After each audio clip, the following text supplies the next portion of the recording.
The Toronto Blue Jays were expected to be very active this offseason, and they still might be that, but they might go in a totally different direction than the fan base was expecting. So we'll break down some potential options and what's to come next for the Blue Jays on this episode of Jays Digest.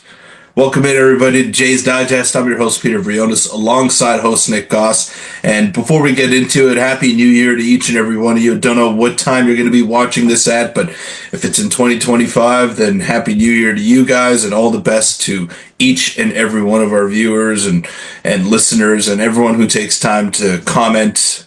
All positivity, all good vibes heading into next year. So shout out to you guys. Thank you for what was a great 2024, all the support. Nick and I can't even put it into words, so thank you so much yet again, and hopefully we can keep it going next year. But shout out to you guys. And Nick, even though the Jays have been not doing anything, they've been kind of idle for the past 2 weeks now, I think. When was the last time they did anything? 2 weeks ago, maybe.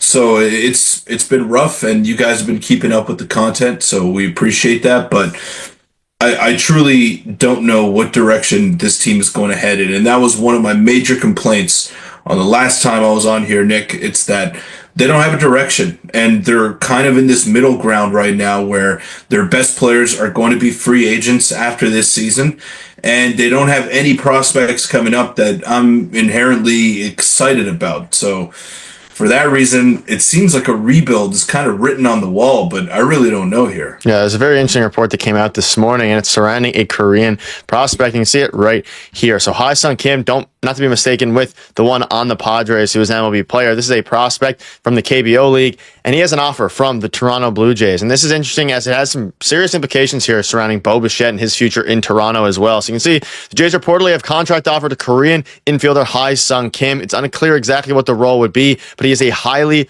regarded defender. And if he were to sign in Toronto, he would seemingly make a good addition to the top or bottom of the order, and his speed could help give the Jays some much needed athleticism. And in case you aren't familiar with HA-SEONG Kim, he's 25 years old. He plays in the KBO, and he is a very solid hitter, hits for batting average, doesn't hit for a ton of power, but a little bit similar actually to the HA-SEONG Kim in San Diego. Very good defender, some very good speed, and this is interesting because they do have an offer on the table for him, which means to me, and there's been a lot of buzz surrounding Bo Bichette trade rumors over the past couple of weeks here, Peter, they have an offer for a shortstop who would seemingly be their starting shortstop. I mean, they also have Andres Jimenez, who could also be a starting shortstop here. But if they have an offer on the table, Bo Bichette's future in Toronto is certainly in jeopardy, and it's very, very interesting. Turns 26 in January, and we'll get into his stats here in a minute, but it's a very intriguing fit given the fact that they have multiple shortstops already on the team. Yeah, now, this is tough for me because I can't say that I've broken down his game and I've been waking up at 5 a.m. to watch the KBO. I don't do that. I'm not that much of a freak when it comes to baseball, but he seems definitely like an intriguing player, but he also reminds me a little bit of Jung-Ho Lee, who came over last year, who is obviously a center fielder, signed a $90 million deal with the Giants in free agency, and the light hitting, I don't know how well that plays up to Major League Baseball. Now, if you put him at shortstop and you have Jimenez at second base, I don't think you would be able to name a lighter hitting duo up the middle of the infield in Major League Baseball, because the game is just moving in a totally different direction. Now, I understand the stolen bases, the batting average, but the pitching is nowhere near as good in the KBO as it is in the major leagues. If not, those guys would be